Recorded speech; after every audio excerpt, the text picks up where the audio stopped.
And welcome to the record-breaking sports bar. I'm Jamie O'Hara, and over there, Jason Cundy. Has anyone seen Everton? They were a disgrace first half.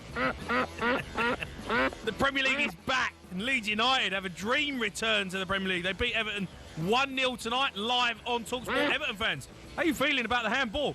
How are you feeling about the performance? Shocking, really. Absolutely battered. As well as that, we're going to be taking a look back at all of the Premier League action. Shambles from West Ham. David Moyes he's not there anymore, but David Moyes would probably like to go back to West Ham after watching Everton tonight. Spurs, they win though. Massive result for them. And tell you what, Chelsea, bang average. He says they're going to win the league. World champions. World champions. Talking absolute garbage. We've got Premier League referee Dermot Gallagher coming on later on. But get involved in the show. Can't do it without you. 03 717 22 33 44.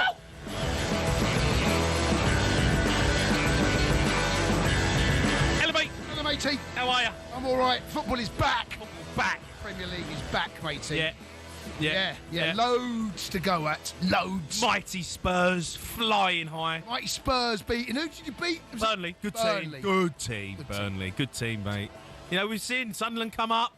We've seen Leeds come up. Good sides, these championship teams. Well, we saw Burnley put them to bed. We saw tonight that what they can do when they get the crowd behind them. We saw what happened at the weekend when Sunderland put West Ham to the sword. But yeah, Leeds look good. Leeds look good tonight, mate. They played well. I thought they played really well. It was hungry. The fans were behind them. There was an atmosphere. There was an edge to their game. What about Everton, though? Oh. What was that? How poor was that? I mean, They didn't have a shot. Honestly, that can't carry on. I don't know what Everton were trying to do today. I don't quite know what their game plan was because they allowed. I mean, Leeds were good. Wouldn't take nothing out of Leeds. Thoroughly deserved it. Best team on the pitch. They kind of lost their way a little bit halfway through the second half. Managed to regain that momentum and get the. We'll talk about the handball in a second. Credit to them, but Everton fans leaving the ground now. I think a lot of them will be scratching their heads saying that we got to be better than this. There's a new beginning. There's a new home. There's a new era for Everton. Well, don't say it's going to be similar to what the last 25 years have been like. I know, mate, but come on, look, the team. I'm not convinced. I'm not convinced with the team. I don't think it's good enough. I mean, really and truthfully, Leeds run all over them. Jay, they've got to be better than that, mate. Leeds run all over them. Sorry, they've got to be better than that. I know Leeds, and they come out the traps, and they got that Ellen Road crowd behind them, and they fed off that. And there was one period there where they were hanging on, Everton, hanging on. And credit to Leeds, but that's Everton. Don't tell me that's the best Everton can do. Don't tell me that. No, obviously not. But it's first game of the season. Let's not get carried too much. No, of course. No, you're right. It was a controversial handball. Yes, they could have walked away 0-0. Yes, they could have walked away 0-0. But the handball, I think, is harsh. I agree with you. I don't quite know what Tarkowski's meant to do with his arm. He had it by his side. I know he leans into it. It definitely hits his arm. There's no doubt about that, right? No, but what do you want him to do? He's got arms. Jay, I'm with you. I think it's incredibly harsh. He hasn't. If his arm's stretched out and it hits him, fine. His arm's there. His arm is by his side. It's right by his side. Yeah. He leans, but of course his natural reaction is to lean because he wants to try and make a block. I mean, you often hear unnatural position, right? That's not an unnatural position. Totally agree with you. And I don't know what he's meant to do with his arm. Even if it had his arm behind his back, the part that it hit, which is kind of around about just above the elbow, it's still going to hit it. I don't know what he could have done with it. Feel incredibly harsh, but I don't think Everton fans can phone up and start moaning about that decision because the truth is they were second best all over the pitch. Well, let's go to one. Let's go to Harry. He's an Everton fan. Harry? All right, H.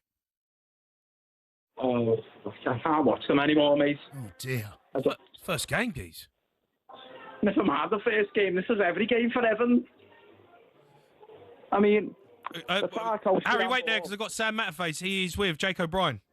Jake, obviously a disappointing and controversial way to end the game. What's the feeling in the dressing room after that? Very frustrating, very disappointing. We were nowhere near good enough to come away with anything, really. Didn't create enough chances, and then we just didn't look up to it. But you had just got settled into the game at the time when the goal came. You must be frustrated at the way that penalty was awarded. Is there a feeling that was very harsh?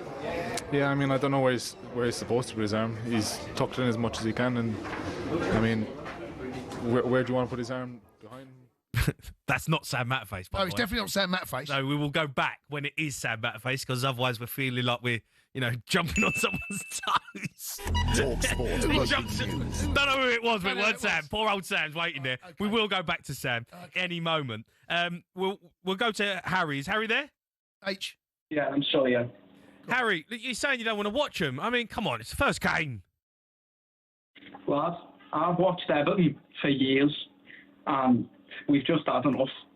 The Tarkowski handball, I personally don't think it was an handball because he moved his arm behind his back. I don't know if it was someone on here before, but he said it before. He moved his arm behind his back and it weren't an handball. But where do we even go from here anymore? We're the same Everton every year. Doesn't matter if we sign Grealish or Ronaldo, we're the same Everton. Yeah, but it's a new dawn, this is. You brought in Jack Grealish, new stadium. Can I just say, sorry, go on. New stadium, Jack Grealish. The thing is, we've had this new dawn before. We've had one of the greatest managers of all time as our manager. And everyone was going, it's changing for Everton. It never changes. Since the 80s, we've never been the same. Personally, I've never seen my team win a trophy, and I've got a lot of Liverpool fans as mates. Every single year, doesn't matter where they are, they always win something and rub it in your face. And we're getting sick of it now, do you know what I mean? Because it doesn't matter who we sign. We've had Haaaaas, Rodriguez, Allen. I mean, we signed Corey and we thought he was going to be great, and, he kept us in the league at least. But we just don't get anywhere. Yeah, it was poor tonight, mate. I've got to tell you, I feel your pain. That's substandard. That's David Moyes' side. I bet. I mean, to be honest, when you think about what he did when he came in, the back end of the season, he actually turned you guys around, right? I'll just say something about Moyes, right? David Moyes. He was my first manager when I started going the game as an Everton fan. And I love Moyes. I have nothing to say bad about him. But it's not to do with him tonight. This is just the effort in the players, if you know what I mean. He had no choice but to start Michael Keane today. And the first 10 minutes of the game, we're watching it. And I went there today on the way. So we watched the game. And the first 10 minutes, Michael Keane, simple ball down the line, which any other player could play. He cuts it out for play. And that's the standard this club's dropped to. Do you know where I'm coming from? The standard we've dropped to over the years is we can't even play a simple ball down the line. Look, it wasn't good enough. No, it wasn't good enough. They're miles off it. I mean, they were terrible. I mean, the stats come up from the first half of the game. The 61%, I think they had Leeds, 12 shots. Everton, 0. 0 shots. 0 shots. Yeah, I mean, come on, guys. You're playing against a team who've just come up. They were good, Leeds. Don't get me wrong. I thought they played really well, but you've got to stamp your authority early doors. You're a renowned Premier League outfit. You're there. You've been there every season since the Premier League, existed. Can't put in a performance like that on the opening day of the season. Let's go to Connor. He's an Everton fan. Connor. All right, Con. Hello. All right, Con. Matey. All right, I'm just not happy with how Everton have done tonight. You was at the game, Con. Talk me through it. Yeah, right. So we've gone the game, and we were expecting Jack Grealish to start, and I know he's only been introduced into it, but I was hoping he would have started tonight. And Barry Beto, I mean, he was miles away from the game. Like the touches and stuff. It was just unbearable to watch. And then I haven't seen the penalty back, but on Twitter it was saying, I don't know, what do you think about the penalty? It's harsh, mate. It's harsh. It's very harsh. Harsh? Yeah, it's harsh. He leans towards it, but it hits his arm. But his arm's in a natural position of where he's leaning. I don't know what he's meant to do with his arm. He's got arms. Yeah. You can't get away from the fact that he can't unscrew his arm. His arm's there. Can't take his arm off. So, it hits him, but I thought the whole rule of handball was your arm's got to be out in a unnatural position. It wasn't in an unnatural position. So I think it's harsh. It was a 50-50. No, not even a 50-50. Well, the problem you've got is once the referee gives, and he took his time. I don't know whether that's some information from his assistant on that side, but he took his time. Once he gives it, because it does hit his arm, because he leans into it. Even though I think it's harsh, I don't know whether VAR felt we're going to go with on field. We're going to go with this. I personally don't think it's a pen, but VAR is not there to referee the game. Again, I don't know whether we can get the referee to have a look at it and either stick with it. You've got choices. Stick to his decision if he thinks it. But they've done it now. To be honest with you, Connor, you can't be phoning up. Everton fans can't phone up moan about the decision because there are bigger problems there than that tonight. No. So what do you think was the problem? And I'm interested. I don't think you're good enough. No, but you allowed Leeds. Credit to Leeds. They stopped you playing. But you didn't get it. You couldn't get up the pitch. And it didn't look like you wanted to get up the pitch. It looked like David Moyes has gone there to contain. I agree. I completely agree. There was a lot, what I noticed, Con, there's a lot of sideways and backward passing from Everton. Even when you had good possession. Agree. Someone take a risk. Silva all over again. But couldn't get better in the game. Every time it went up, it bounced off his chest. He had no impact in the game at all. You need your centre forward. We need a fullback though. Like we had no proper fullbacks playing tonight. We need to sort. No, I did see that. Yeah, right foot Garner, left back as well. Yeah. Con, top man, mate. Appreciate your call. Let's go to Liam. He's an Everton fan. Liam. All right, Liam. Hello, Jay. You all right? I'm all right, Liam. I'm all right. That looked painful one for you tonight. Yeah, just stuck in traffic now. Shocking. Just loads of players out of position. Just if you're going to pick a team, he's got a right-footed left back, a right winger, who's a centre mid. He's got just players all over. Just the best team. I mean, Grealish come off the bench, and had a bit of a cameo. Yeah, but that's Moyes. He's going to wait till 70. Can we nick it 1-0? But he went there for a point, and then he's probably thinking, well, I've got the first game on Sunday, and we'll go for it there. But he's been stung, hasn't he? So he'll have to take that. Yeah, I think it's fair. 71, you're absolutely right. That's when Grealish came on. That was at the time. We'll nick it now, yeah. That was at the time where I felt Leeds kind of... And they spent 40 million on this Barry. And I mean, he knows Beto can't hold the ball up. He's always slagging him off in the media. and you're going, well, are we just going to launch it up to his neck all game? You know what I mean? There's nothing on it. You were just launching it up to his neck. I mean, he were, and you know, it's not his. I don't know what his game is. He showed last season that he's got a bit about him. He can score goals, but consistently over 38 games, mate, he's not the answer. Do you know what we saw tonight, right? And I don't want to get on David Moyes about too soon, but what we saw tonight was the reason West Ham fans wanted him out. That was shades of West Ham. When he turned up last. We were getting into, didn't we? Say again.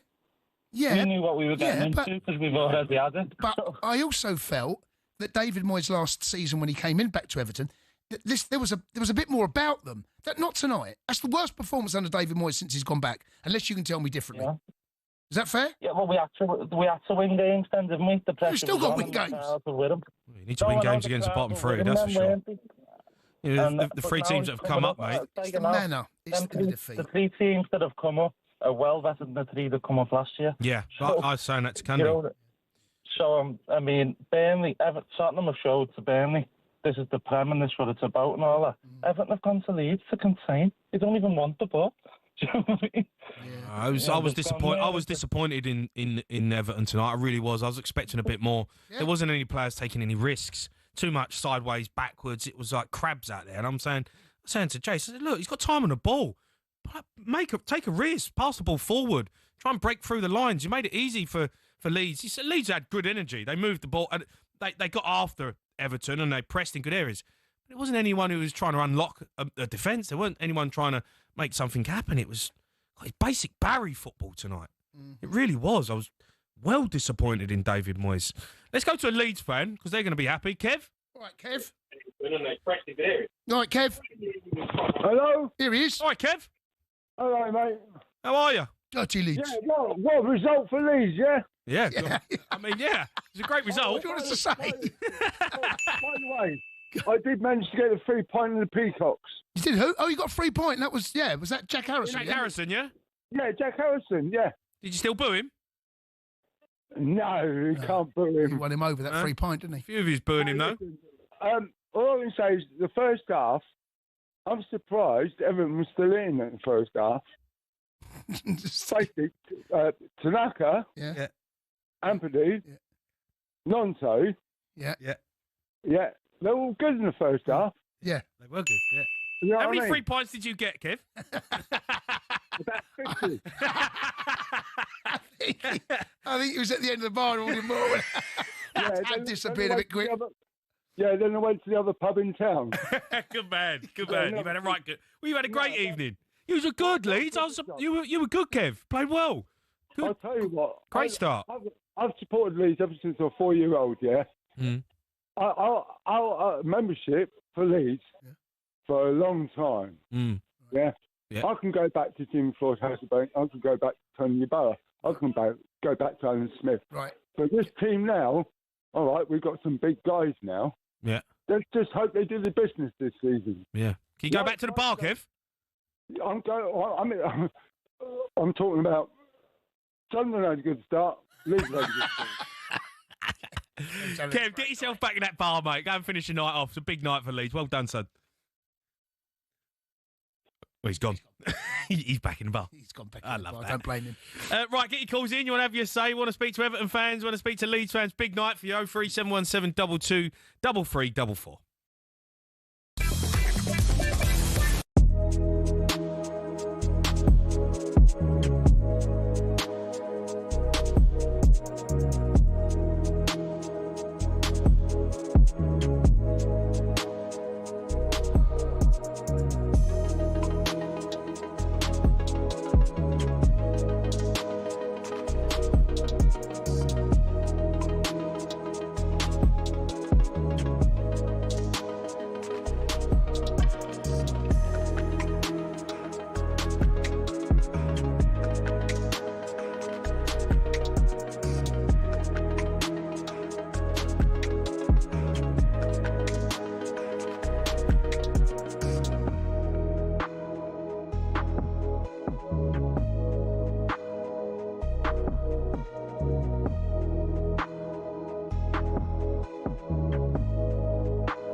Keep your calls coming on the Sports Bar 03 717 22 3344. Big win for Leeds tonight. Sam Matface has been watching for talkSPORT and he's with Leeds manager Daniel Farke right now. And with Daniel Farke in the tunnel after that victory by 1-0. When the full-time whistle went, the players jumped into each other's arms. The crowd went wild. How significant was that victory on opening night? Yes, especially for the newly promoted side, it's always important to reward yourself pretty early in the season with points on the board. And especially in the good games when you are so much on the front foot, and I think we were the well-deserved winner today and we played so dominant, especially in the first half. It's important that you take advantage out of this performance. For that, I was so pleased that we then also scored this one goal, defended the clean sheet. In the end, a hard fought, but also well-deserved to win, and important to get the first 3 points on the board for the confidence, for the whole mood, for the table. So perfect start for us. And how important is home form going to be? Yes, for a newly promoted side, the home stadium always has to be a fortress if you want to achieve anything. That's obvious and crucial, and we know that we have to make out of Elland Road a fortress. It was in the last 2 years, was especially in the last year. I'm pretty sure we won't be able to win each and every game like we did more or less in the last season, but to win many points at home is also decisive if you want to survive. What did you make of the penalty decision which led to your only goal? If that was given against you, how would you feel? I haven't seen the scene back on TV during the game. I got the feeling it's a penalty, perhaps also a bit influenced by the big roar of the home crowd and the scenes, but then there was a pretty long check. I was thinking, normally when you check it that long, it can't be overturned there because either it's a clear and obvious mistake, anyhow, so when the check lasts so long, normally it's a sign the on-field decision should stand, and thank God it stood. Can't really see it. I was too far away. The feeling during the game was penalty, but I can't really judge because before I would have to watch it back. What did you make about Lucas Metcher taking the penalty? Was that always the plan? Ice cold, yes, he's on the sheet for being a penalty taker, but I was a bit worried because once you come into the game as a player and his first 1 or 2 touches were not particularly great, I was for a moment really thinking if I should step in and take him the ball away, although it was a plan. Yeah, thank God I calmed myself down. Mostly it's a good recommendation if the manager doesn't want to know it better than their player, so thank God I didn't step in, and he was ice cold and really cool finish, and I'm delighted for him because he had also tough years in the last years, also with some injuries, and then to be in the spotlight like today, it's well deserved, and he's a great lad. Let's look at the overall performance. You were, as you said, dominant, but you lacked a little bit of cutting edge. Is that a concern? If there's any frustration, was it that it took till late on to get that goal from the penalty spot? Yes, because we couldn't play much more dominant on this level. As a newly promoted side, we had in the first half nearly 70% possession, 12 shots. I think after the game, 21 shots, but could have been a few more on target. And yeah, that's what I mentioned also before. We need definitely also in the offense a bit more quality, because in the good periods and the good moments, you have to reward yourself. Football is never fair. You have to grab yourself your reward, and for that one little moment, for example the injury of our captain today could have changed a bit the momentum and also the result of the game, and thank God not today. It's important, yes, to use your good moments. How is Ethan? All right, we have to assess him right now. It's a big bruise after this fall. Of course, not ideal. I hope it's not a big injury. We have to assess him. It's a bit too early to judge. Good luck, and thank you very much for joining us. Thank you very much. Thank you. So Matt Face there with Leeds manager Daniel Farke. Let's get your calls in 03 717 22 3344. Let's go to Billy. He's a Leeds fan. Hi, Bill. All right, Billy boy. Yeah, hi. Jamie, how on earth can you suggest that his arm is in a natural position? The guy's virtually horizontal. He's moving towards the ball. So his arm, he's moving towards the ball. He's not horizontal, vertical, like a normal defender is. How can earth can you say that it's not in a natural position? Well, because his natural movement is to try and block the shot. Right? He's made an attempt to... Jamie, he's moving towards... But where do you want him to put his arms? Where do you want him to... Bill? He stops the ball with his arm. Bill, where do you want him to put his arm? He's got to dive for the ball, right? He's trying to make a block. He's centre half. So he's trying to make a block. But it's his arm, which is in a natural position. It may have... So what you're saying is, as long as he's got his arms behind, as long as he's got his hands by the back of his backside, it doesn't count. Is that what you're saying? Well, where do you want him to put his arm? He's got arms. But it doesn't matter. It does matter. That's the rule. That's the law. That's why I thought it was harsh. Do you know? Right. So Adrian Durham has messaged me, right, and here's what he said. He said Tarkowski literally leaned into the ball with his arm and diverted his part. 100% a handball. Otherwise, you're saying it's okay. Control the ball with your arm. We're not saying. By the way, he says, "Love you too. Best show on the radio." Thanks, Adrian. Thanks, Adrian. Yeah, thank you. But Billy, look, do you know what though? He's got a point because he's desperately unlucky. Right, and his arm is in a natural position. Billy, you've got to admit that his arm is in a natural position, right? Agreed. Right? Agreed. But here's the thing, and this is where I kind of see it. He's lent into it, right?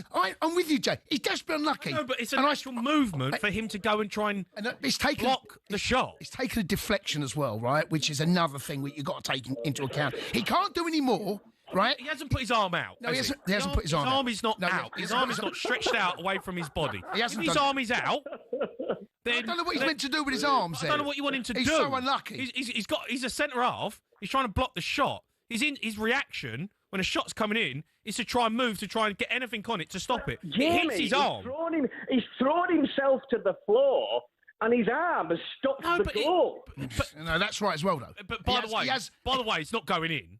Pickford's going to save it. It's going straight down the middle of the goal.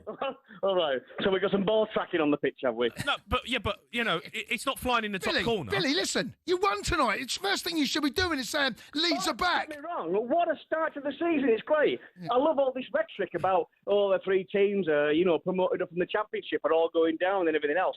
I get that, and it's hard, especially when they're under the constraints of FFP and everything else, and we have to lose a lot less money than what other teams do. Yep. That have been well-established teams in the Premier League. But let's go back to the penalty. The man dived and he deflected the ball to the goal with his arm.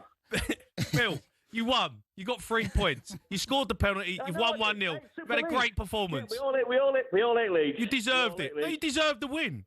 You deserved the win. Hey, thanks, Jamie. You absolutely deserved it. You're the better team. It was a great performance tonight. But it weren't a pen.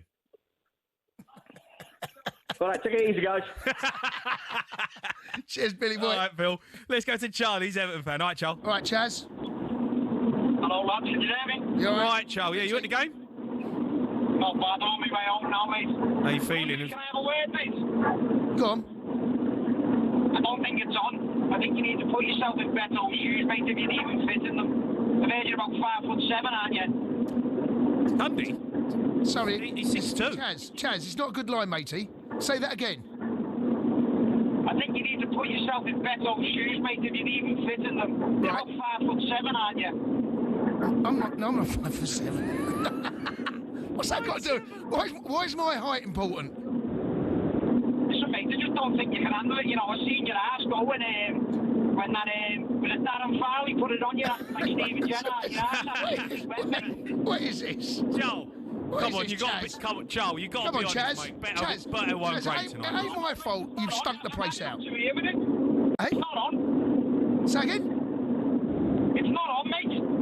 What's not on? These lads who go to the game every week and they've got to come out the game and listen to you, giving all our players. Well, turn the radio off then. No, don't turn the radio off, Charles. Don't turn the radio off. I might enjoy listening to Gabby and Bono, to be honest, mate. Just phone us up and give it. Charles, phone us up. Give us your opinion. We love it. He's gone. He's gone. So what's wrong with Chaz? I don't know. I know it's been a bad night for him, right? It's been a 5'7". What's he on about? Yeah. Right, let's get back to Sam Matterface. He's with David Moyes. David, let's start with the key moment, the defining moment. What did you make of the decision to award a penalty against your side? I thought it was incorrect. I thought James Tarkowski's arm's as close to his body as he could probably have it. I thought if your arm was in a different position, I could understand the penalty kick being given. I don't really see how that one was given. I really don't. I don't think it was the on-field referee. I think it was VAR who's given it, and I think that was wrong.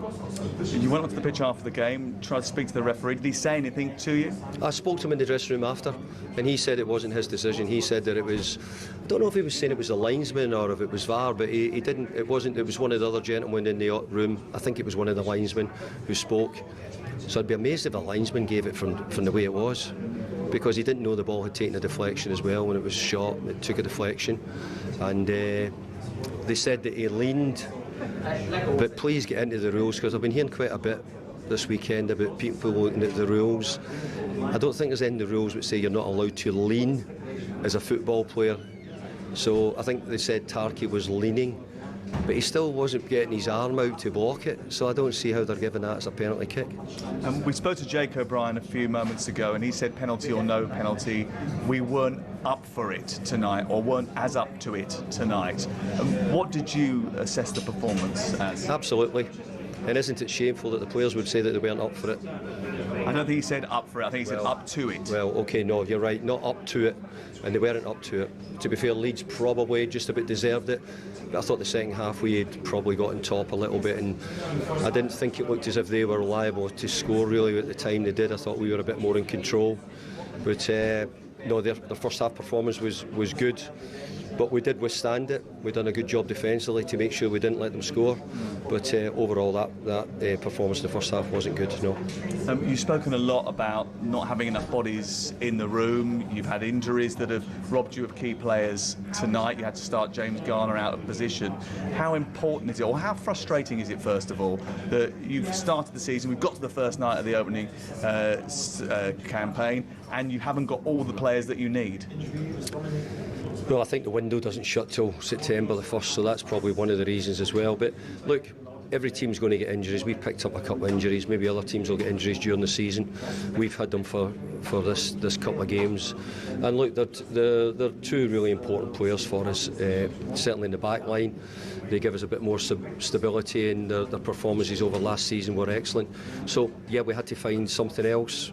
We didn't have many choices how we were going to make it work. It didn't look as if it was going to work in the first half, that's for sure. But we got stronger in the second half, and looked as if we were going to get something out of the game. Finally, things can only get better, and how important is it to have the carrot dangling in front of the players that this week they could start in the new stadium at the weekend, and that might push them on? Well, don't worry, things are great. If you think of the position we were in last year to where we are now, so let's not get carried away. We've just come to the team who are champions last year, away from home in the first game, and it's never an easy win, never an easy game, I should say. So no, we've got a lot to be happy about and grateful for, and we're going to go to the new stadium next week and hopefully put on the best show we possibly can. Good luck, thank you very much. Cheers, thank you. Yeah, David Moyes there speaking to Sam Matterface. Look, I think he kind of basically said what I was saying about the penalty. I think it's harsh on Keane, I really do. They weren't good enough. Do you know what, right? I hear it, but the more I look at it, and we've seen it a couple of times, he does lean into it, right? Yeah, but as I said, you're allowed to lean. Well, I think when he hits your arm and you're leaning, therefore you're making yourself bigger. You moved in that direction, and it is on target. I see both. I think it's slightly harsh, but once he's give it, VAR's not getting involved. There's not enough for VAR to get involved.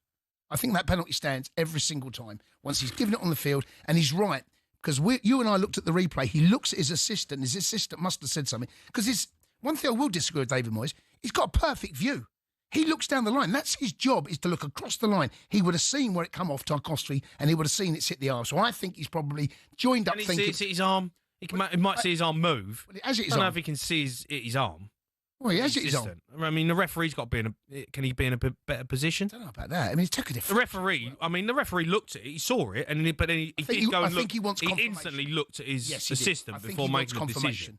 Look, between them, it definitely hit his arm. We agree with that, right? 100% hit his arm. Yeah, it hits his arm, yeah. Well, if they think... But that doesn't mean it's a penalty. No, we've seen that before, but in a natural position. One thing last season. I've got a lot of sympathy for Tarkowski, because he cannot do any more. However, what Adrian said and what previous callers said, he's lent into it. He has. And he's made himself bigger that way. I feel for him. You're allowed to lean. Yeah, you are, but it's hit his arm. And it's on target. It's unlucky. What do you want him to do with his arms? Let's not get away from the fact that Everton were terrible. Oh, this is it. I know they were awful. They were awful. It's not the worst. I know Charlie's in his car and he's seething listening to you. It's not my fault. They're rubbish, is it? They were terrible in the first half. And look, as Moyes said, a couple of injuries, big injuries as well at the back. Yeah. They've got to sort themselves out, because you can't put in a performance like that. No, and let me tell you now, their first game at the new stadium, they can't afford to do is put in a performance like that either. No. Already. I'm not worried about Everton, though. No, I'm not worried about Everton. They'll be fine. But, you want to see... What happened to Everton when they used to challenge in around the top half in European places? How long ago was that? Can Everton fan tell me? How long ago was it when Everton... and it was under David Moyes, wasn't it? It feels like 20 years ago. What did he do? What did Ancelotti do? Can you believe that Ancelotti as manager? Yeah. They had him. That's They were unbelievable. all right. I think it was like 7. Were they knocking about then? Were they? Okay. Yeah, and then he All right. left. I mean, Yeah, okay. Won the Champions League. See you later. Yeah. All right, Everton fans, want to hear from your Leeds fans. We'll also get into, obviously, the other Premier League games. We'll be talking a bit of Man United. 03717 223344. You're listening to the Sports Bar on talkSPORT. With talkSPORT Bet, download the new talkSPORT Bet app today. 18 plus. Be gambling dog.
You are listening to the Sports Bar on talkSPORT. Me, Jamie O'Hara, and Jason Cundy. We're going to be joined by former Premier League referee Dermot Gallagher to go through that big handball call tonight, plus more from the weekend. But we're taking calls now.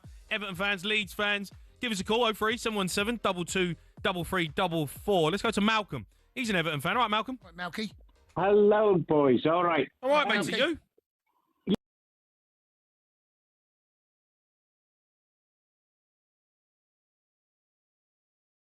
I don't want to talk about the penalty because you could go crazy over these decisions. But just one thing Jason said. Go on. He said, I think it was the linesman who made the decision. Dear God, if that's the case, in the first half, Leeds goalkeeper or the Leeds defender just mucked up a back pass. The ball went 2 feet, at least two. That's about half a metre, isn't it, in today's language? Go on. Over the line. Yes, it did. It wasn't given us an Everton corner. So no, it did. If we're trusting the linesman. I know the problem you've got, though, right, is that the linesman's on the other side. So where that ball went out, the linesman's on the other side, and it's really difficult for him to see it. Had that resulted, I mean, you should have had a corner, right? Yeah. You should have had a corner. Yeah, no, I feel for you, but... I'll be honest with you, Jason. Jason, I really enjoy you two. But as soon as I saw Cabana was in charge of it, we never get a thing off that fella. Never get a thing. Honest to God. He wouldn't give a scabby dog in Liverpool a bone. Honest to God, he would not. But no, I don't want to moan on about that. Leeds, fair dues, you won the game and good luck to you. It's the fact, I mean, David Moyes is being very diplomatic with Everton at the moment. I'd be raging. They've gone into the season here. It's a Premier League club. I've supported them for about 52 years. Yeah. And we haven't got fullback. We haven't got a fit fullback, right or left sided. No, that's a problem. This is a Premier League club. No, it's embarrassing. The supporters have been screaming out for a right-footed winger who can put a ball into the box. We haven't got one. We haven't got anybody with pace up front. Beto, I think he's just given up. The lad just didn't look bothered today, did he? I mean, I'm 68. I could have run him off the pitch here today because I don't think he moved more than 5 miles an hour. But I just think I'm not going to get a thing here today. When you say you've got a right-footed winger, do you mean? Yeah, a pacey winger who can, go to the line and cross it. Yeah. Well, they're talking about dribbling. I don't know what the lad's like. Everybody's saying, he's, the new Ronaldo or whatever. I don't know. Is it 17, 18, 19? I'm not sure. He looks a player, the kid. Yeah. Well, look, what I saw tonight from Everton wasn't... it's dreadful. Yeah, it was not good enough. It was not good enough. Regardless who's out on the football pitch, I get it. It's a bit of a makeshift back four, but come on, you got to be better than that. You got to take some risks. Do you know what? Right, as I said, there's no argument. Somebody said tonight it was either you two or the lad on the other line. That was the worst Everton performance under the new team under David Moyes that I've seen. It was absolutely abysmal. It was. So, well, work to be done. Work to be done for sure. Malcolm, thanks for your call. Let's go to Ty's Everton fan. Right, Ty? How are we doing? All right? All right, Ty. You? Sorry? How are you feeling? A little bit gutted, but I know the penalty decision was a bit harsh, but I'm not being funny. It's less than what we deserve. Yeah. Leeds should have been out of sight by half time. You didn't have a shot in the first half. No, I don't know what Beto was doing. I mean, how he came out in the second half, I don't know. He should have been off by half time. Why did they leave it so late to bring Grealish on? I mean, when they brought him on, we were winning free kick. He was keeping the ball. I know, but he's been there a week. We see this with managers now. New signings come in. Do you know what I mean? They break him in slowly. The game was crying out for him. I get that, but he sees him in training over the last week. He probably thought he ain't fit enough yet to play at that level. Yeah, I can understand that. I know we had like you say, a makeshift back line, but that doesn't do anything for the midfield or forward players. They were absolutely rubbish. No, it was all over the pitch. It was like watching crabs out there. It was, but I couldn't believe how sideways you were. Now, I watched Everton last season with David Moyes when he come in, and I thought he was really good. I thought the way he's played, you pressed, you moved the ball, you got the ball forward. You got the ball forward, you got balls in the box, caused problems. Tonight, mate, sideways sallies. I couldn't believe how many, even when you had time on the ball, the midfielder would just go back to the centre half, you'd go back to fullback kicked it out. I don't think Leeds could have believed how easy it was. I was well surprised. I was like... We made it very easy for them, and it was Well, I think that's the worst performance under David Moyes, including his first tenure there. Yeah, it was. It's one of those. It's one to forget and one to improve on. Like I said, are you going to the opening day at the new stadium, Ty? I know you've had a couple of friendlies there, but you going to the Premier League game? No, I won't be there. No. Oh, okay. Unfortunately, but well, you need to get a good start at home. That's a big thing. New stadium, new atmosphere. You know, you got to get the crowd. Because actually, tonight, I tell you what, Leeds fans, they were brilliant. Because when you go to the new stadium, right, it's a new ground for everyone, so everyone's going to go there on the same level playing. For Goodison, slightly different, right? The fans were comfortable there, the players were comfortable there. New stadium, it's new for everything. So we got to create a new fortress, haven't you? Exactly. Yeah. All right, keep your calls coming in. Loads to go through. We're going to talk to Dermot Gallagher. We're going to talk about the rest of the Premier League games as well tonight. West Ham at the weekend were absolutely shocking. We'll talk about Man United. Who I thought played really well actually against Arsenal, but same old Man United scoreline. You can have your say 03717 223344.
Shin pads are a footballer's best friend, even if players like Jack Grealish do wear such small ones you can barely even see them. But what's the story with shin pads, and are there any rules on how big they should be? It all started with cricket, actually. Cricketers had been wearing shin pads since the 1700s. They'd been introduced not for leg protection, but instead to give batters a strategic advantage. The idea was that batters could put their leg pads in front of the wicket if they missed the ball, preventing them from being bowled out. Obviously, that all changed when the LBW rule came in, but that was the theory behind them. It was thanks to this guy that shin protection made its way over to football. Meet Samuel Widdowson. He was a cricketer and a footballer. He played for Nottingham Forest back in the late 1800s, and he wanted a way to protect his legs from nasty tackles. Apparently, he'd broken his leg in a match against Sheffield United in 1874 and wanted to stop it from happening again. Naturally, his mind drifted to his other favourite sport, where players had been wearing these pads. Story goes, Widdowson cut up his cricket pads, sewed them into his socks and popped them on before taking to the footy pitch. Ta-da! Shin pads. Like all great genius inventors, everyone took the mickey at first. To be fair, he probably looked quite stupid running around with these on. But it's thought his whole Nottingham Forest team then began wearing them from 1887, and the first known use of them in a match was in 1894, in a match between Newcastle and the then Woolwich Arsenal. Eventually, FIFA clocked on that this protection was pretty important for footballers. Multiple studies have shown wearing shin pads clearly reduces the risk of players getting lower leg injuries. And so, in 1990, basically 100 years after Widdowson first put them on, shin pads were made compulsory. It became a part of Law 4 of IFAB. That's the body responsible for setting the laws of the game internationally. But the law doesn't actually specify anything about measurements of shin pads. It just says pads must be made of a suitable material and be of an appropriate size to provide reasonable protection. It's really vague, and players can get away with a lot. A lot of grassroots clubs are choosing to ban micro shin pads for obvious reasons, though, especially after a 15-year-old player from Penistone Church broke his leg while wearing them. Still no change from IFAB, though. That's why Grealish and co can still get away with these ones, which are no bigger than a credit card and which seem to offer little.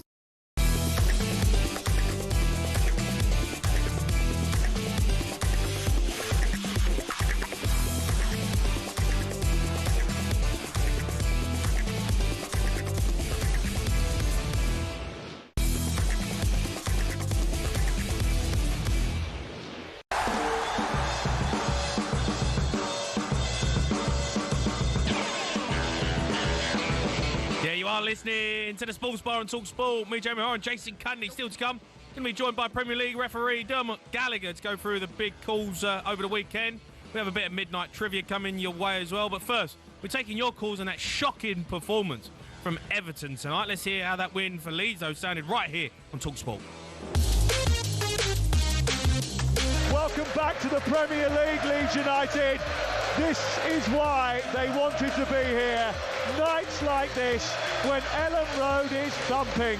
Lucas Mecha helping Leeds get off to a flyer. They join Sunderland, Liverpool, Tottenham, Manchester City, Forest and Arsenal in posting opening day win. It's a sticky start for the Toffees. Full time at Elland Road, Leeds United 1, Everton 0. Yeah, disappointing night for Everton Football Club. Poor performance all over the park. But Leeds, welcome back to the Premier League. Big result for them. Played well.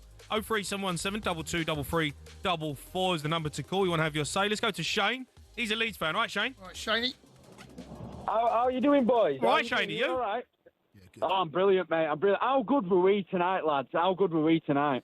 Yeah. You're excellent. I mean, you know, you lost your way a little bit second half, but throughout the 90 minutes, no complaints. Best side won. I agree. I feel like that we battered them the first half. We battered them. They got back. They come back into it in the second half a bit, and I thought, hey, something needs to happen. Can I ask you, was it a penalty? Do you know what? Well, it is. I've had enough number of looks at it. You've changed your mind. I have changed my mind, mate. What? I have. I'm allowed to change my mind, right? Well, not really. Well, if you look at Come it, on air with an opinion and then you change it. No. Listen, you're allowed to do it. What's the point of having a mind if you can't change it, right?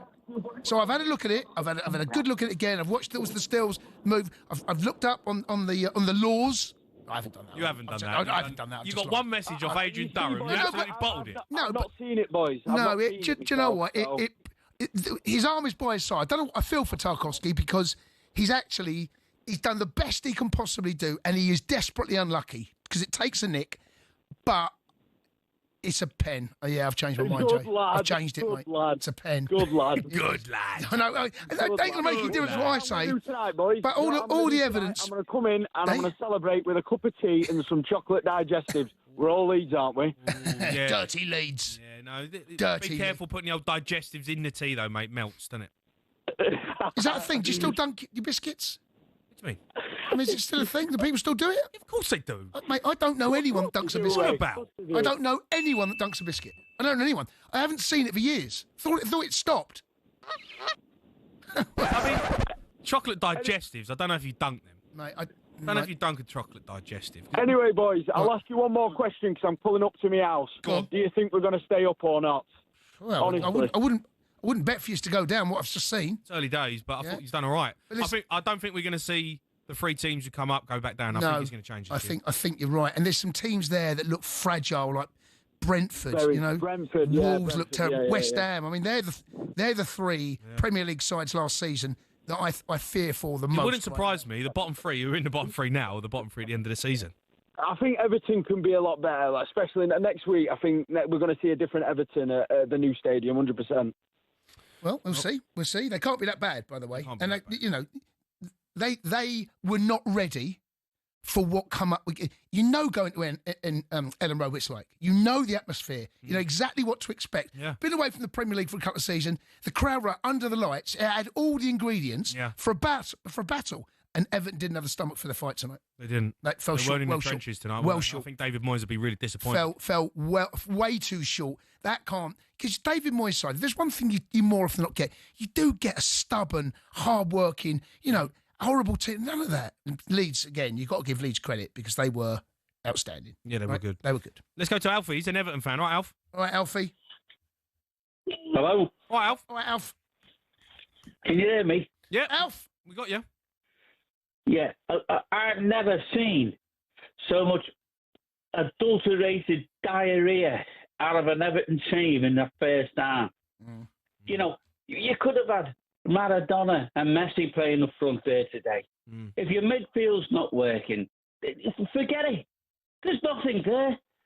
It's the golden. You can't polish a turd, and that's what we've got.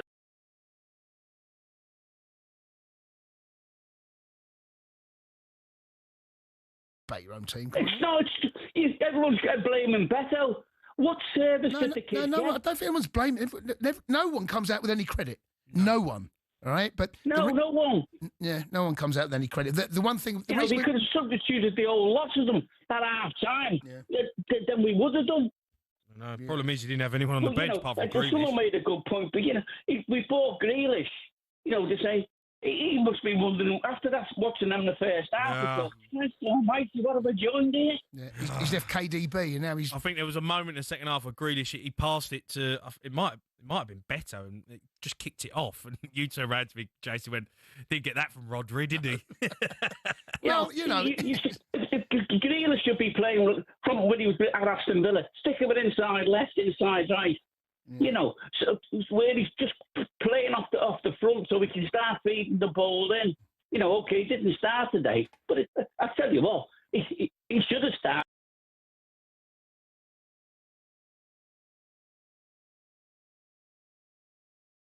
Line, they offered nothing in terms of possession, in terms of moving the ball quickly. It was so That's static. what I just said to you, Jay. You could have had Maradona and Messi up front. I think Maradona probably would have made a difference, man. You're not going to do nothing. I think Maradona and Messi might have helped. Yeah, I think, I don't think it's coming off Maradona. Do you know what I mean? It's not bouncing off Maradona, is it? I think it's sticking.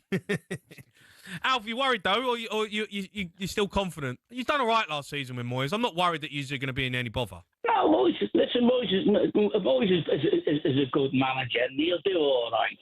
But you can't polish a turd, and that's what we've got a lot of there to do at the moment. Well, he better start polishing, right? Because exactly. He better get back to the training camp and start polishing that team. I mean, you know what? You don't need polish. You need, what you call it, that spray paint, that wet look spray paint.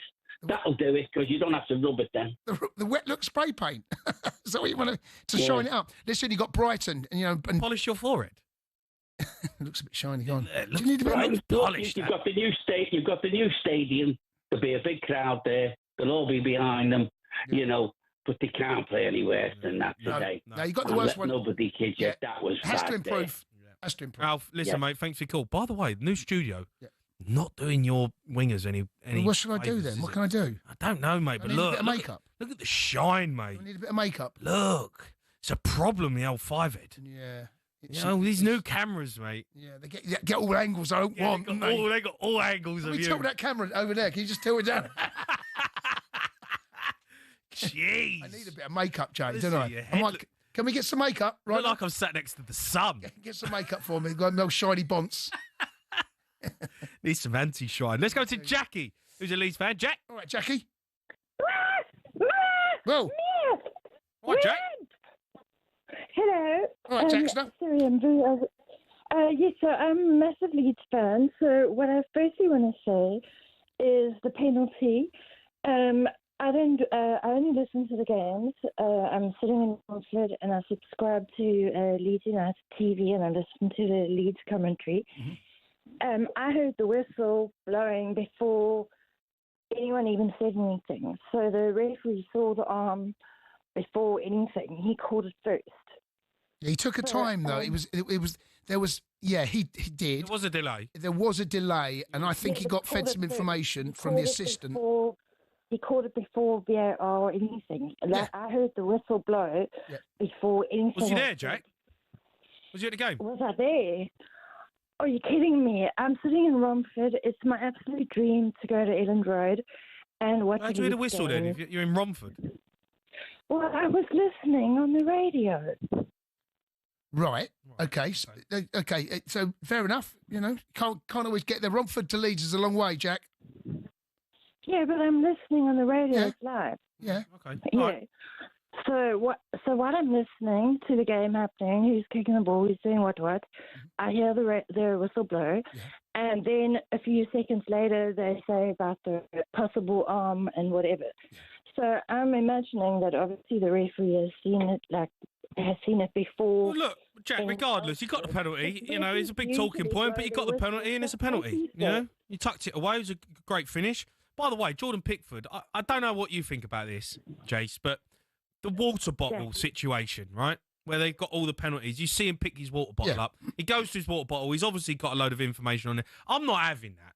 I think that needs to be knocked on the head. I think it's got to get banned. What do you mean banned? I think you've got to ban anything being written on the water bottles. What are you on about? I just don't think it's acceptable. What are you talking about? The penalty is a 50-50, right? That's what it's meant to. You against the keeper. Yeah. The keeper's got all the information. That's all right. What's wrong with that? Well, I just don't think it's fair. It's unsportsmanship that you're allowed to have the water bottles with all the information on it. He dives the right way, by the way. He does dive the right way. But it's a really good penalty and it goes in the corner. But how's it right? Research. That's what professional goalkeepers do. They've been doing it for years. No, yeah, but I just don't think it's right. You're giving a massive advantage to the goalie. Listen, every single penalty you should score, right? The odds are stacked against the goalkeeper. No, that's the odds are stacked. What do you want about? No, the odds are stacked against the goalkeeper. Why are they? Because you should score, right? Why should you score? Because it's 50-50. It's not 50-50, mate. It's not. It's not 50-50. Most penalties are scored, right? Most. It's stacked against the goalkeeper. He can have all the information he wants. I just don't agree with the whole information on the water bottle. And they go, why? People study videos for hours of players. Well, then the penalty taker should be allowed to have someone come on with a water bottle, and he gets the last 5 penalties of where Pickford died. Well, they should have the info himself. What do you mean? Yeah, So if you're okay, you're taking a penalty, right? You're the penalty taker. Yeah. And you're playing against, I don't know, let me pick out Neil Sullivan, right? Neil Sullivan. I don't know where that's come from. Why Well, he used to Neil play for Sullivan? Leeds. He used to play for Neil Leeds. Sullivan? He used to play for Leeds, right? I don't know where that's come from, right? But you know Neil Sullivan for last 5 I'm not penalties. gonna know that, mate. 2 to his. I'm well, not then going you to know should- that. Well, How am I that gonna know sums that? you up. How am I going to know that information? Sums you I'm up. playing. Sums you up. I'm playing. Yeah, but you know the penalty taker for when you go out to play. The penalty it's Pickford designated should be penalty allowed the taker. information before the game, like the player is. The player's allowed the information before the game. That's fine.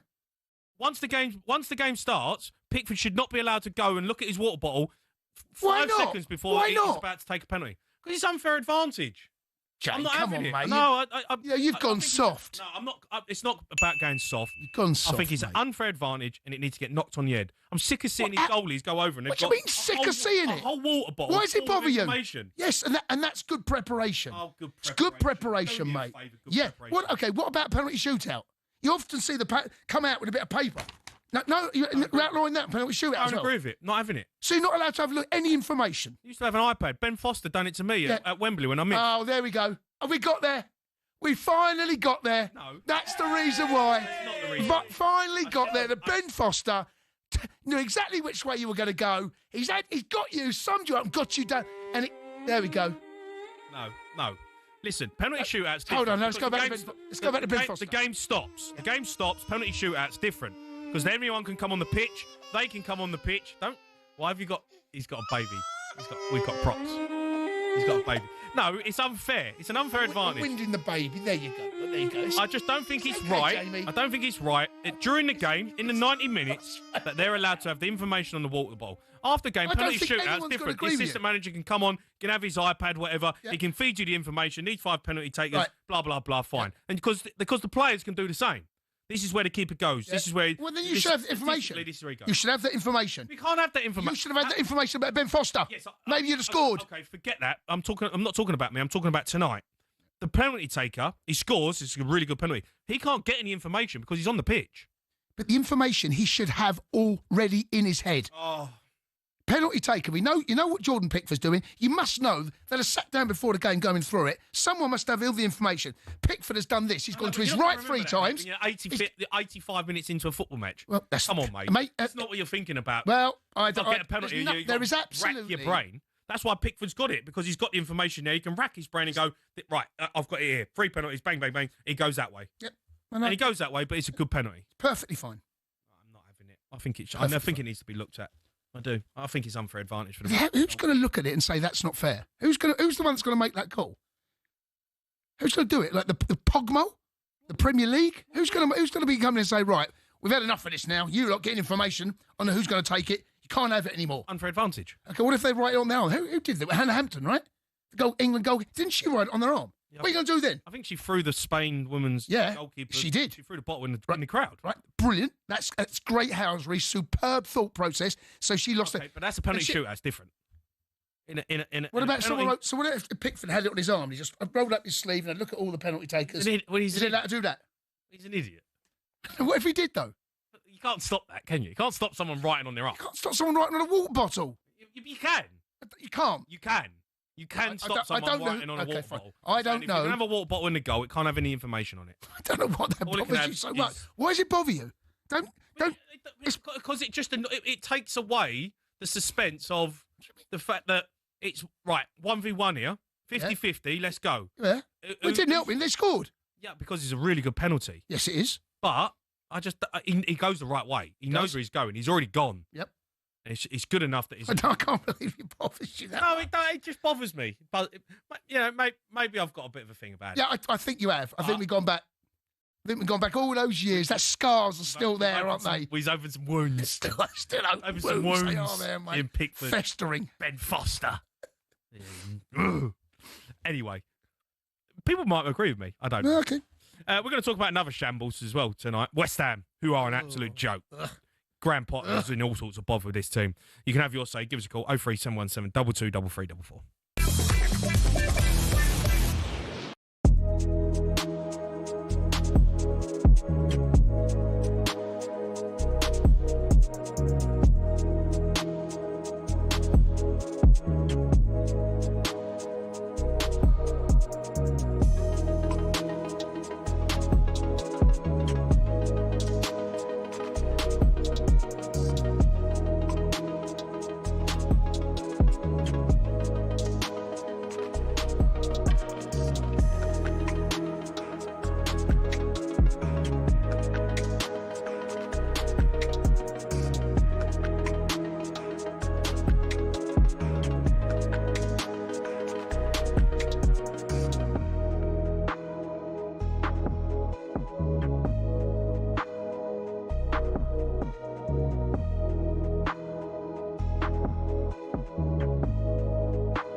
with talkSPORT Bet. Download the app or visit talksportbet.com for all the latest odds and offers. 18 plus, gambleaware.org. What's going on now? Harry was having a nightmare out there, and new studio, new buttons. He's all over the gaff. You are listening to the Sports Bar on talkSPORT. Me, Jamie O'Hara, and Jason Cundy. Going to be joined by Dermot Gallagher, but we are going to take a look back at some of the fixtures we've missed with talkSPORT Bet. Bring it on with talkSPORT Bet. Download the app or visit talksportbet.com for all the latest odds and offers. 18 plus, gambleaware.org. Let's start with the biggest disappointment of the weekend. West Ham battered by Premier League new boys Sunderland. Let's hear from Graham Potter speaking after that shambles from his team.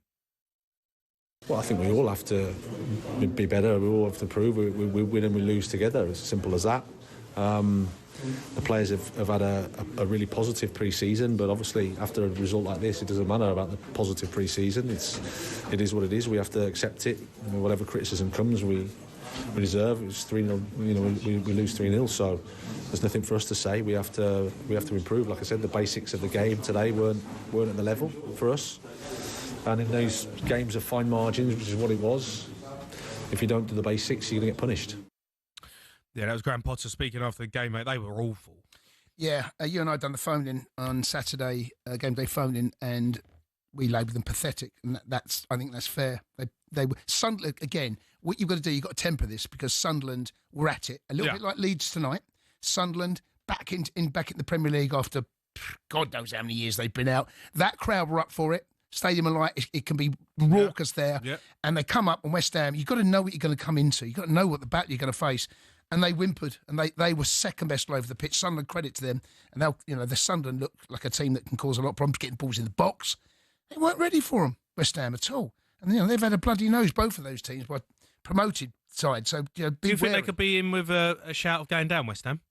I think it could be a long season, mate. I do. Yeah. I think this could be one of those seasons where one of the sides in the Premier League, we've already named them, right? Okay, Wolves up against City. Reinders, how good was he? My gosh. Yeah, West Ham might get sucked into it. We'll talk about Brentford in a second. They've lost a number of players, and Visser's still kicking up. That could be a bit of an uncomfortable start for Keith Andrews as well. But they're the sides that you are fearful at the minute. Premier League last season. Absolutely. Nowhere near good enough. West Ham fans can have their say. Let's move on to the big game of the weekend, though. As Mikel Pulis, Arsenal beat United 1-0 at Old Trafford thanks to an early goal from a corner. Here's the manager. Great result, obviously. In the first game of the season, you come to Old Trafford. When you sense and feel the momentum that they are trying to build with the new signings, with the ambition that they had for the club, and you come here and win, and win in a way that probably doesn't reflect our best version of it, but it reflects a version that we have the hunger and the desire and the ability to win under difficult circumstances, and I'm very pleased with that. Sorry, what did you call Arteta? Mikel Pulis. Yes, it's a great result from Stoke, that. It's a big result from Stoke City. I mean, they were terrible, weren't they, Arsenal? They were stunk the gaff out. The bits I saw, and I saw all the second half, missed the bits I was at Stamford Bridge yesterday. They weren't great. Man United played well. I watched the first half. Man United were really good. Man United were good, play well. But they come away with the win. And it's a tricky place, Old Trafford. It's not, though, is it? Well, not historically. Not historically. Not last season, the season before that, or the season before that, or the season before that. But historically, Arsenal, it's a bit of a bogey ground for them. They come away. Look, it's about the first game away from home. Can you get 3 points? And Arsenal have done that.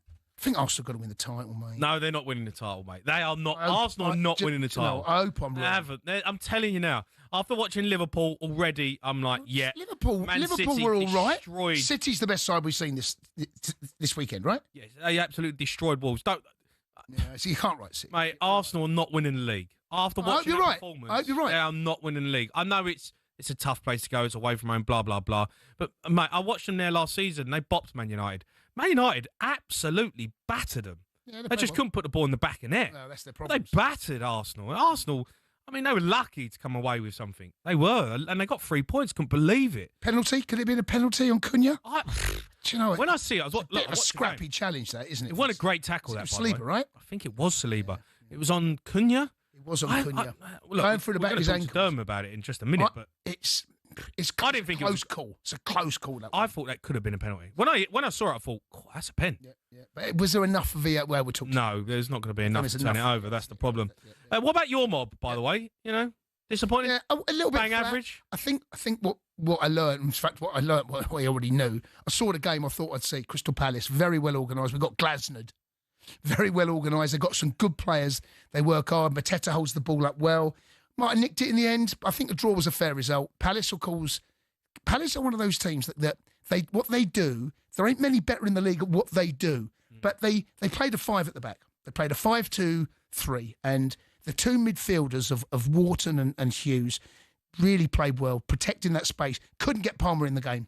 Suffocated the areas we want to operate in. The two wide men couldn't get Gittins involved. Neto sporadically had a few bits. Couldn't get Palmer in. Because you can't get Palmer involved, you can't get João Pedro involved. Yeah. So I think one of those, disappointed. A draw was a fair result. We'll play better than that. We got West Ham on Friday night. And if West Ham saw that the way they play a 3. I'm worried. I'm a bit concerned that West Ham do something similar to what Palace did, but they're one of the best at it. They'll be all right, Palace. They'll cause a lot of teams problems, mate. Hopefully Spurs are going to nick Eze, though, which is something I'm looking forward to. Yeah, he came off yesterday, and it's hard to read into it, but you just wonder whether he was saying goodbye to the fans. I think he's gone. You can have your say on them games. Give us a call, 03717 223344. West Ham fans, you worried? Embarrassing from you the start of the season. That was a look at the latest action. Thanks to talkSPORT Bet. Terms and conditions apply. 18 plus. Began with dog. Bring it on with talkSPORT Bet. Download the app or visit talksportbet.com for all the latest odds and offers. 18 plus. Gambleaware.org. Right, going to be joined by former Premier League referee Dermot Gallagher. He's always going to get stick. It's his first one of the season. Don't miss this one. It's the Sports Bar on talkSPORT.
You are listening to the Sports Bar Talk Sport. Me, Jamie O'Hara, Jason Cundy, still to come. We got former Premier League referee Dermot Gallagher.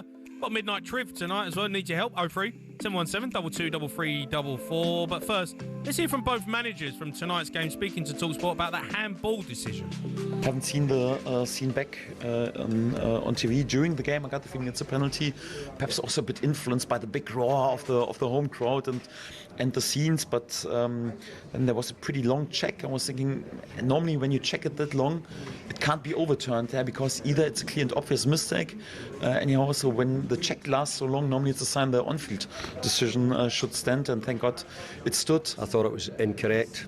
I thought James Tarkowski's arms as close to his body as he could probably have it. I thought if your arm was in a different position, I could understand the penalty kick being given. I don't really see how that one was given. I really don't. I don't think it was the on-field referee. I think it was VAR who's given it, and I think that was wrong. You went onto the pitch after the game, tried to speak to the referee. Did he say anything to you? I spoke to him in the dressing room after, and he said it wasn't his decision. He said that it was, I don't know if he was saying it was the linesman or if it was VAR, but he didn't. It wasn't. It was one of the other gentlemen in the room. Yeah, that was both managers speaking after the game. We'll get into more depth on this now, next guest, because it's time for this. Dermot O'Query!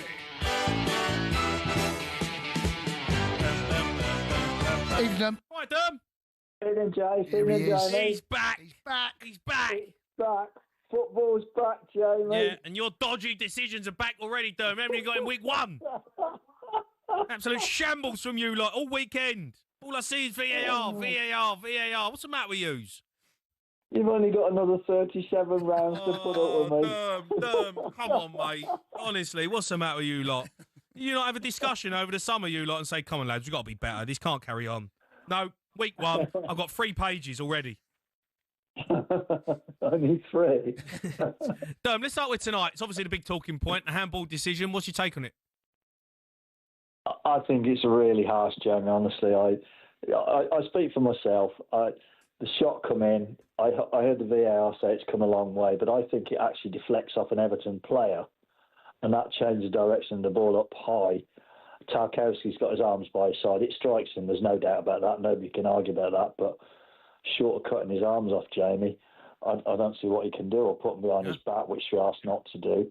But I heard the VAR say the ball's come a long way and he's lent into it, so that's how they arose that decision.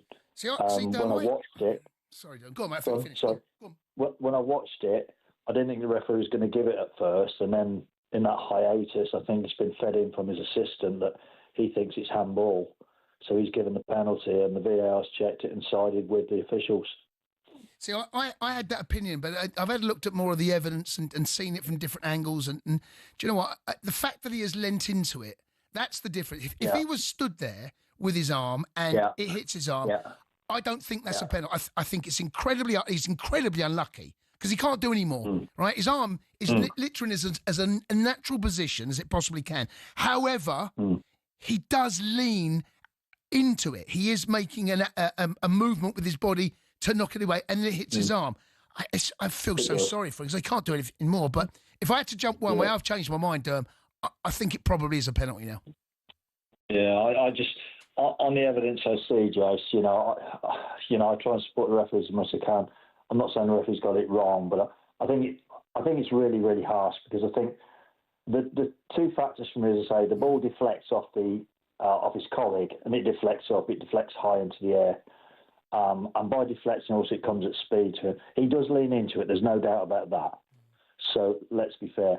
But he can't chop his arms off. No, he can't. His arms are he can't. He's so unlucky. He's so unlucky. He is unlucky. Yeah. He is I think unlucky. when it was given, I think he couldn't believe it, Tarkowski. He was like, what do you want me to do with my arms?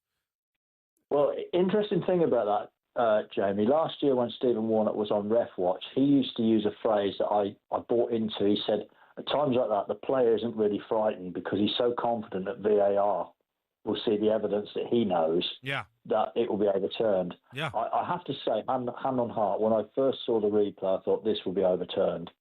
Then I heard the commentary from the VAR, and that was his words. He said, it's come a long way, which I get that. And he said, he's lent into it. and that was his reasoning. So new season, same old garbage from you lot. Can't make a decision. Well, the on-field ref made the decision, and then it was upheld. Derm, there's a lot of speculation and conjecture about how he come to the conclusion. And you heard David Moyes there mention that he might have spoken to his assistant, which used to be called linesman. But for my opinion, isn't that good officiating that you have what you've got in your own mind and you have some joined up thinking, you get info from another that's what they're there for, to assist, aren't they? I thought that was good. I've said this to you many times, Jace, that, now with the headsets, people aren't always aware the communication because they don't see a flag. Yeah. But the headsets are so much better. You see a flag and you weren't always sure what they were flagging for. Now with the headsets, I feed into you, Jace, I'm telling you, Jamie, I'm telling you, that ball struck his arm, it's high up, he's leant into it. So you've seen one angle, he's seen another. You pull your resources, and without doubt, the more information you get, the better decision you can make. Yeah, looks like they did that. All right, Dom, let's move on to another big decision over the weekend. Me and Jace just touched on it. Man United, Arsenal game. The challenge Saliba on Cunha. When I watched this live, I thought it could have been a pen. Well, it's amazing because Jay Bothroyd this morning was adamant it was a penalty. He was absolutely adamant. I didn't think it was a penalty because I thought Cunha's gone to flick the ball, and I think that's what's knocked him off. He's gone to flick it because I don't think he doesn't, in my mind, I'm not a footballer. I don't think he thought he had enough time. He was going to be under pressure. So I think he's going to flick the ball, and that's knocked him off balance. There's a challenge, there's no doubt about that. And I think he falls back into Saliba. It was interesting, if you watch, I know it's not always the best barometer, but if you watch the players, by and large, the game just goes on. The players just play on. The ball's in a 6-yard box, though. Do you know what I mean? It is, but even when the ball gets cleared, there isn't that race towards the referee. You've missed one there. So I wasn't overly convinced on that. But in fairness, Jay Bothroyd was adamant it was a penalty. Absolutely adamant. Yeah, he gets him from behind. Do you know what I mean? He doesn't get the ball. It's clumsy from Saliba. And when a defender goes to ground and they both fall, it looks like it could be a pen. I think it's one of those go with on-field decision. I agree with Bothroyd. Yeah. I think it is a penalty, but that it's not enough for VAR to get involved and overturn it. I agree with that as well. I think we all agree on that we want VAR to correct the howlers, but we do want the referees to be empowered and given the power to make decisions. We want to see the referees make decisions because it does sit better with all of us. Yep, fair enough. Fair enough. I've got one for you as well. This is a big decision. I can't believe VAR didn't look at this and give handball. The Liverpool game, the red card opportunity, denied a goal-scoring opportunity. He's the last man standing, the Bournemouth player. Right. What's your take on that? Because when I watch it back, I'm like, it's a stonewall red card. Yeah, I think if I can just break it down for you, Jen, I'm with you. I think what's happened is the VAR has cleared it too quickly. They've seen the ball come off his knee and hit his elbow, which we all know can't be handball. But Senesi, wasn't it? Senesi. I think, Senesi, yeah. You're both footballers. That ball suddenly gets away from him, and I think he panics. And in that moment of panic, he swipes out of the ball. Mm-hmm. So I think at that point, he's deliberately tried to grab the ball. Now, the interesting thing is, I think it was Gakpo as the closest Liverpool player, went to snatch the ball quickly, and I think his idea was a quick free kick. But the referee's actually penalised him for handball. Now, because it's dead, I think the VAR's got time there to have a look at that through. But for some reason, he's cleared it very quickly. He said, no, it's come off his knee, it's hit his elbow. Mm. And he hasn't looked at the follow-up. And I think if he'd have looked at the follow-up, without doubt, I think he would say to the referee, go to the screen. Now, I think if the referee goes to the screen, 100% he's going to go, well, not 100%, I would think every likelihood he's going to send him off because Etatiki is a fast player, he's got that ball at his feet and he'd be away. Now, the only doubt you would say is the proximity to goal. So if he chose to go yellow card, you go, okay, well, at least he's gone to the screen, he's corrected. But the worst scenario, the absolute worst scenario, is if he just went, okay, I get it, it's handball, but I'm going to just give a free kick. At least Liverpool would have started free kick. Instead of, they actually started with possibly a man should have been down, But the team that should have been playing with 10 men actually restarted with a free kick. Dern, do we know? Because I actually don't think it's a red card. Okay, no, I don't. I think the proximity and Ekitike actually, and Dern, I've heard you say this before. At no point did he ever have that ball under his control. At no point. And he swiped it away from him. Yeah, but at no point was that ball under his spell. What I wondered, Derm, I wondered whether, because you can't get involved in the yellow card offence, right? Yeah. So I wonder whether what you've said is that the absolute truth that they totally missed the second handball. Is that what you're telling me? Oh, 100%. So that's, yes. okay, that's the audio, is it? Right. Okay, fair enough. Okay. What he's done, he's cleared it very quickly. He said it struck his knee, which Right, it did, okay, right. and it flew up onto his elbow, which it did. Now, without doubt, even though that happens in the penalty area, it's not going to be handball. We all know that. But he just cleared it very, very quickly, and didn't take into account the second rush. But that said, if he sends the referee to the screen, the referee still holds all options, and that's why I use the 3. And any one of them scenarios, Jace, at least Liverpool would have started with a free Yes, kick. of course. Yeah, they missed it. It sounds like they completely missed it, and therefore he's obviously a lucky boy because a lot of people think it's a red. Let's go to the game I was at yesterday. It's at Stamford Bridge. The brilliant free kick by Eberechi Eze and going into the wall, and Mark Guehi makes a space. I thought during the commentary that the reason this was disallowed was because they put a foul on Caicedo. And I'm thinking to myself, wow, we've got away with that. Then, of course, Darren England, who, by the way, had a terrible game. I'll let you know that is a terrible game for him. He then announces to the crowd exactly what it was. So explain to us, the listening millions, why the goal was disallowed. Well, 7 years ago, they had this idea that it was very, very difficult to police the walls because of players encroaching into it and getting involved. So it's decided that attacking players, if they set up a wall, so to speak, of 3 or more players, the attacking players has to be 1 metre away from them. And that's why you see this scenario now, that you see the defensive wall line up, and then the attacking wall lines up a metre in front. Now, on this occasion, I think Gay was very, very clever because he wasn't in the 3-man wall. What he did, he stuck himself between Cucurella and Caicedo to the left of them as you look. And I think what he's trying to do, he's trying to create a space for Eze to put that ball through, which he did. And he's pushed Caicedo to the left as we're looking at it. Yes, he has. And by doing that, Caicedo ends up in the wall. And because Gay is connected to him, he's not 1 metre from it. So that was the infringement. It was a technical infringement. That's why they restart with an indirect free kick. Well, I mean, we got away with one, to be honest, even though that is the law. Let me ask you a question, Derm, and it goes back to just a little bit of what we used to do many years ago on the Sports Bar. What if Chelsea line up 2 walls, a wall of 4 and a wall of 3? Are you telling me then, and there's not a metre gap between the 2 walls, are you telling me that the Crystal Palace player cannot be so they have to go on the outside of both walls?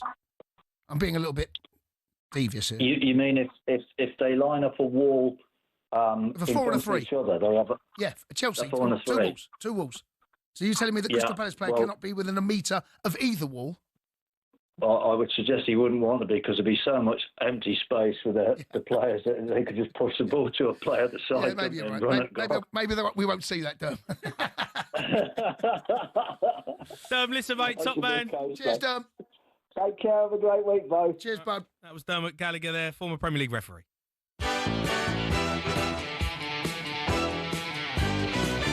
Dermot O'Query.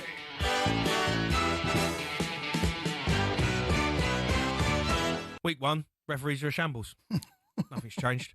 We'll see what the latest is with Johan Witte next. Tomorrow's Back Pages coming up.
listening to the Sports Bar on talkSPORT. Me, Jamie O'Hara and Jason Cundy still to come.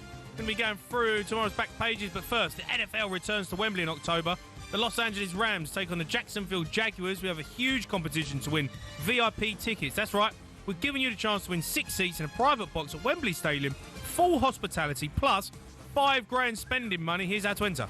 18 plus, UK excluding Northern Ireland. For a chance to win, text the word cash to 83338 and you're in the draw. Text costs £2 plus 1 standard network rate message. You must have the bill payer's permission or enter for free by calling 0330 880 3338. All entries must be received by 25th August at 11 p.m. This is a talkSPORT limited promotion run on talkSPORT, Talk and Virgin Radio UK stations. See talksport.com for terms and conditions. Right, now it's time for this.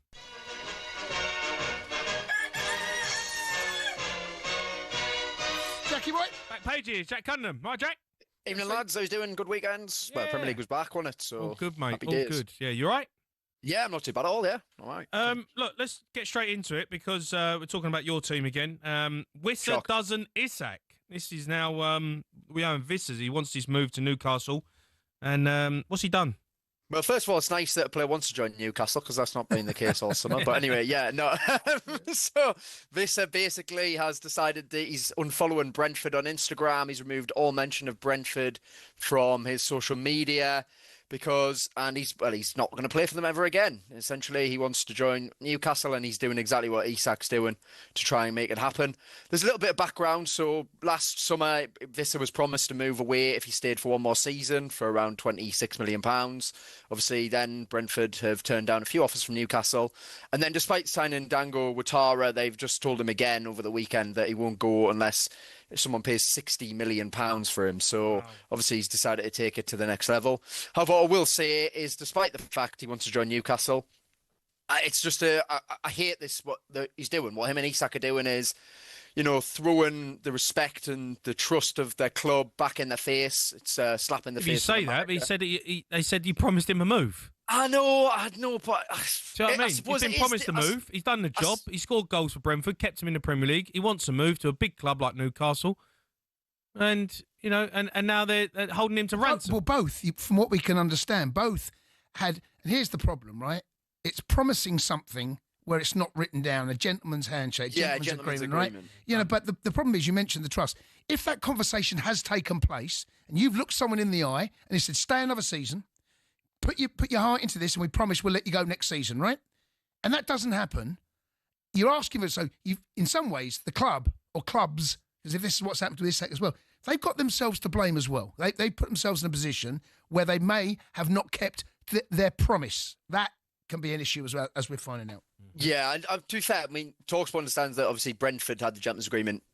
We don't understand Newcastle had a gentleman's agreement with Isak. I think the point with Isak was he was not for sale no matter what. Yeah, he told he wanted to go, didn't he? There's just been different reports around Isak. It's very different. Right, we had one report at the end of the season, you know, saying he was going to stay, and then obviously it all changed. So, yeah, it's just a mess, basically, isn't it? It is a mess. It is a mess. Yes, watch this space. When the window shuts, it's going to be fascinating to see how these two play, if they are still at their clubs currently now going into... I know. What I would say, right, with these two players, and I know you don't like it, and people might not like it, but the clubs are going to be there forever, right? There's always going to be Newcastle. There's always going to be Brentford, right? As a player, you get one career, you get one chance. You might get one opportunity to get that move to the big club or have that big move that changes your life forever. And you got these clubs who are holding you to ransom. Sometimes I just think it's not right. It's unfair. No, I do get that, Jamie. I do obviously appreciate that. You know, I feel it goes both ways, doesn't it? Because let's be fair, if Newcastle suddenly decided they were done with a player, they'd just stick him in the reserves, wouldn't they? Let me tell you, when they're done with you, other way. When they're done with you, you're out the door in a heartbeat, and they couldn't give a monkeys, and they want to moan at you when you're 150 grand a week, but they don't want you no more, and they're putting you in the reserves, and they're trying to kick you out. Well, you should go. Hoyland, right? Yeah. Hoyland, right. Sancho, Anthony, they've all just been put in the bomb squad, haven't they, essentially? Exactly. But when you're at your peak as a player and you've got the big move that wants to happen, and all of a sudden, oh, no, you can't stay. Where's the loyalty? Yeah. Works both ways. You know what? No, you know what? The only people who are loyal in the end of the day are the fans, aren't they? Absolutely. Fans, and that's what loyalty, get a dog. Yeah, it's true. Yeah. Romeo cashes in at Spurs. Argentinian captain becomes the highest current earner at the club after signing a new contract. It says here, highest earner, not in history, right? No, not in history, because Kane and Son, I think, won more. say, but obviously, no. But what we'll say is I think it's a great coup for Spurs to get Romero to sign a new contract, given at the start of the summer it looked like he was 100% leaving and going to Atletico Madrid. Yeah. So the fact that the transfer window's not even finished and he's already committed his future at the club sees the project, doesn't he? Thomas Frank, Thomas Frank sees the project. One win over Burnley, and he's turned. Trophies. Well, no, he's seen trophies. They nearly beat PSG. Trophy. Seen trophy. Singular, not plural. More are coming, mate. More are coming. It's there. You saw him. He's captain now. He's a big dog. It's a big move that for us. Well done. I think to get Eze over the line. Yeah, then we're that's looking the good. next one, isn't it? Then we're looking good. If you get Eze, that's a fantastic transfer window, to be fair, because he's the player, that'll totally change that Tottenham midfield. I think he'd be the perfect signing for Spurs, to be honest. Sorry, this one. No, you're Do you right. want me to read it? Yeah, right. Yeah, go on. Do you want me to read it? Go on, sorry. Okay. Roma saying no go for Sancho. Yeah, so Sancho has decided to turn down a move to Roma. So basically, Roma had a £20 million bid accepted from Manchester United for Jadon Sancho. And despite the fact let's think about when Eric Ten Hag, him had fallen out saying, I just want to play football. He's decided that a move to one of the biggest clubs in Italy to work under one of the best managers in Italy as well, because Gasparini's there now, who, was amazing at Atalanta. He did some brilliant stuff at Atalanta, and I'm sure will get Roma back up there as well. He said no, so I don't really know what he's waiting for. He thinks he's going to get better offers. I think it might be is it wages? It will be wages, because he's on £350,000 a lot of money. They're offering him 120, maybe. Do you know what I mean? Yeah. Like, you don't know what they're offering. You're asking him to take over half a pay cut. I think they offered him around 100 grand a week, which still would have made him obviously one of their highest paid players. Well, all right, come on in, But Jack. yeah. I mean, No. I'm sure he wanted to go to Roma, and I'm sure he wants to work with Gasparini. They're a massive football club. He's on 350 grand a week. He's not going to accept 100 grand a week. Man United might have to do something about the deal as well, because Man United could do something about that. They've got to do something, because they have to pay his wages no matter what happens when the window shuts. So they may as well step in some way. there's a deal to be done somewhere.